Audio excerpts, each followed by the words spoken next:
ایسے حالات میں ہم سب کی ذمہ داری بنتی ہے کہ ہم بھارت کے اندر ہیں اور بھارت کے قانون نے ہم کو ادھیکار دیا ہے، شانتی کے ساتھ آپ احتجاج کر سکتے ہیں، پتھر نہیں مارنے کا، پولیس والے کو نہیں مارنے کا، آگ نہیں لگانے کا،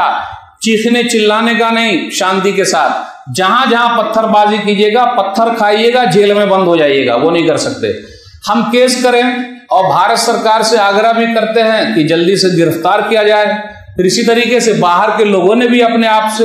کیا ہے اور نبی صلی اللہ علیہ وسلم کی محبت میں کیا ہے، لیکن قانون کو ہاتھ میں مت لیجیے گا، قانون کو ہاتھ میں نہیں لینا ہے، توڑ پھوڑ نہیں کرنا ہے۔ ایسے حالات کے لیے گاہے بگاہے نبی صلی اللہ علیہ وسلم کے لیے سیرت کانفرنس بلائی جائے، خود ہم مسلمان نبی صلی اللہ علیہ وسلم کی سیرت کے حساب سے چلیں، نبی صلی اللہ علیہ وسلم کے بتائے ہوئے طریقے پر چلیں۔ ہم تو خود ہی مسجد سے غائب ہیں، ہم تو خود ہی کہیں پر نہیں ہیں، تو کیسے ہو پائے گا کہ ہم عمل کے ذریعے نبی صلی اللہ علیہ وسلم سے محبت کرتے ہیں؟ النبی اولیٰ بالمؤمنین من انفسہم وازواجہ امہاتہم، سورہ احزاب سورہ نمبر 33 آیت نمبر 6 کہ مومنوں کے نزدیک نبی صلی اللہ علیہ وسلم یہ تو جان سے بھی زیادہ محبوب ہیں، اور نبی صلی اللہ علیہ وسلم کی بیویاں مومنوں کی مائیں ہیں۔ تو ہمیں اور آپ کو پمفلیٹ بھی بنانا چاہیے، لوگوں کو بتانا چاہیے۔ ابھی پورے میڈیا میں چل رہا ہے، اس لیے ڈیبیٹ کرنے والے بھی اچھے لوگ جائیں، ڈیبیٹ کرنا چھوڑ دیجئے۔